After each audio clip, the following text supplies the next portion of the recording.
আসসালামু আলাইকুম। আমি ভালো আছি আলহামদুলিল্লাহ। আশা করি আপনারাও ভালো আছেন।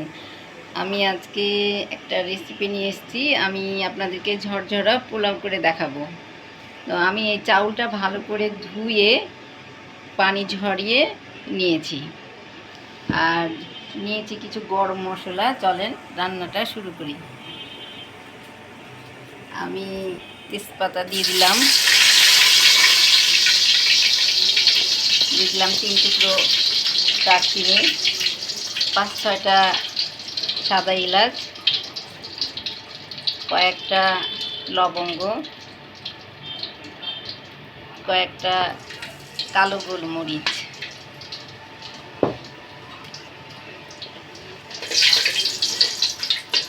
আমি 3 কোটা চাউলের পোলাও রান্না করব। চাউলটা আমি ভালো করে ধুয়ে শুকিয়ে নিয়েছি। আপনারা এইভাবে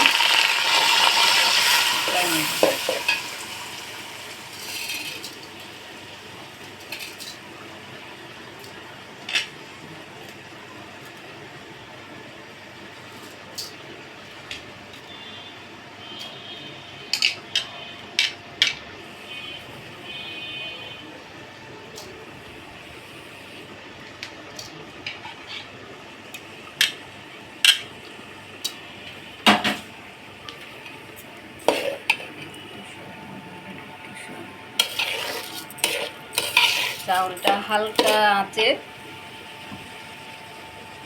একটু ভেজে নিতে হবে। আমি আজকে সয়াবিন তেল দিয়েই পোলাওটা করছি। আমার কাছে আজকে হঠাৎ করে মনে করছি করব, ঘিটা নাই। পোলাওয়ে ঘিটা দিলে বেশি ভালো হয়। আপনারা চেষ্টা করবেন ঘি দিয়ে করার।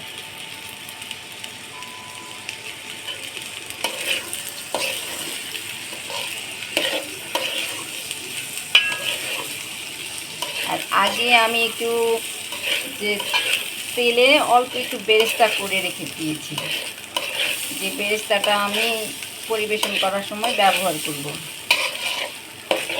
এর মধ্যে আমি একটু গোটা জিরা দিব।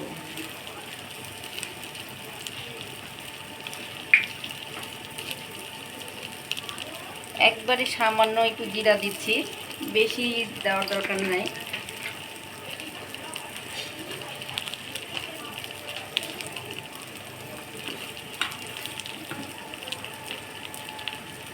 দিয়ে দিচ্ছি 1 চামচ আদা বাটা।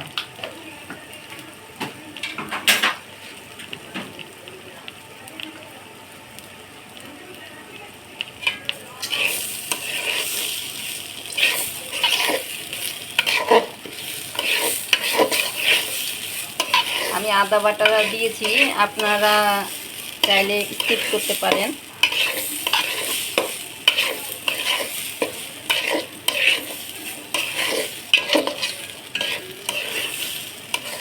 এভাবে চাউলটা ভেজে নিলে পোলাওটা খুব ঝরঝরে হবে।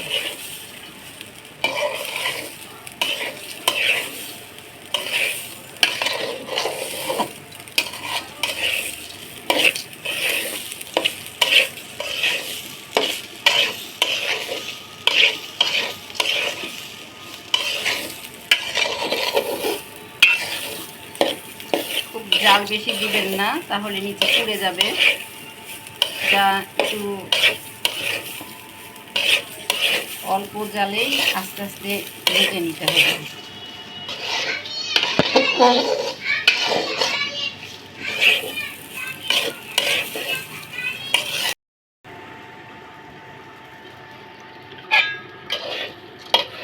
আমি প্রায় 10 মিনিট মতন চাউলটা ভেজে নিয়েছি। এখন আমি গরম পানি দিয়ে দিব।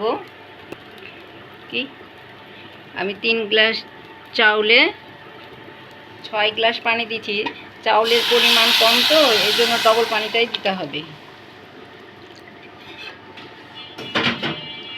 চাউলের পরিমাণ বেশি থাকলে পানি একটু কম দিতে হয়।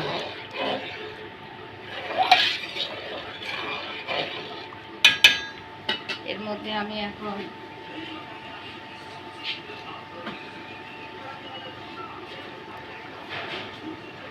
স্বাদ মতন লবণ দিয়ে দিচ্ছি। এখন আমি 1 চামচ খাড়া 1 চামচ দিলাম, একটু পরে আমি চেক করে আবার দিব। এভাবে আমি 10 মিনিট ঢাকনা দিয়ে ঢেকে রাখবো। আমি 10 মিনিট পরে ফিরে আসলাম। পানিটা প্রায়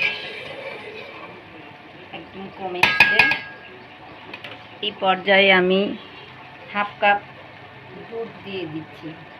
আমি 3 টেবিল চামচ গুঁড়ো দুধকে হাফ কাপ পানি দিয়ে গুলিয়ে নিয়েছিলাম।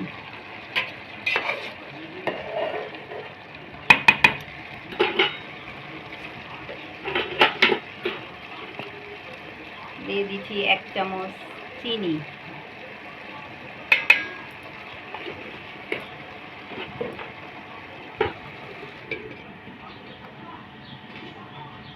ঢাকনাটা দিয়ে আমি ঢেকে দিলাম। এখন আমি কয়েকটা আস্ত কাঁচামরিচ দিব।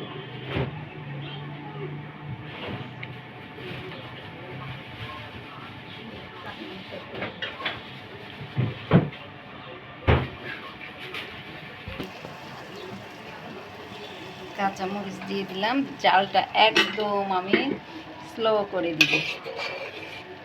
আরেকবার আমি একটু উল্টায় পাল্টায় দিই।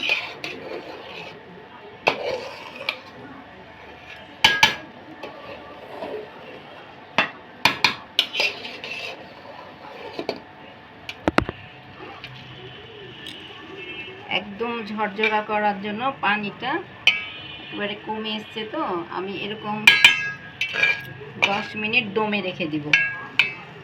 তাহলে পোলাওটা আমার একদম ঝরঝরা হয়ে যাবে। আর আপনারা যখন ঘি দিবেন তখন ভাজার সময় দিবেন, চাউল ভাজার সময় দিবেন, এবং এরকম পর্যায়ে দমে দেওয়ার আগে আবার 2 চামচ দিয়ে দিবেন। এতে পোলাওটা খুব সুন্দর হবে। আমি 10 মিনিট দমে রাখলাম হালকা জালে। পোলাওটা একটু খুলে দেখি।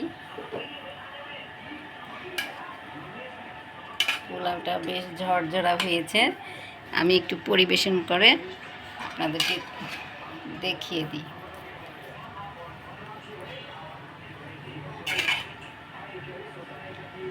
দেখছেন একেবারে ঝরঝরে হয়েছে।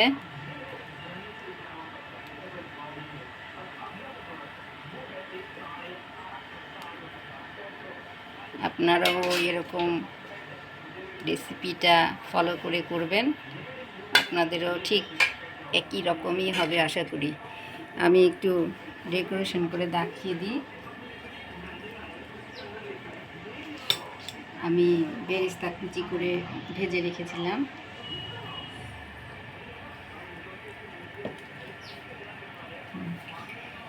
আমার পোলাও রান্নাটা যদি আপনাদের কাছে একটু ভালো লেগে থাকে তাহলে বাসাতে রান্না করে খাবেন। একটা লাইক দিবেন, শেয়ার করবেন, আমার জন্য দোয়া করবেন, আমিও আপনাদের জন্য দোয়া করব। সবাই ভালো থাকবেন। আল্লাহ হাফেজ।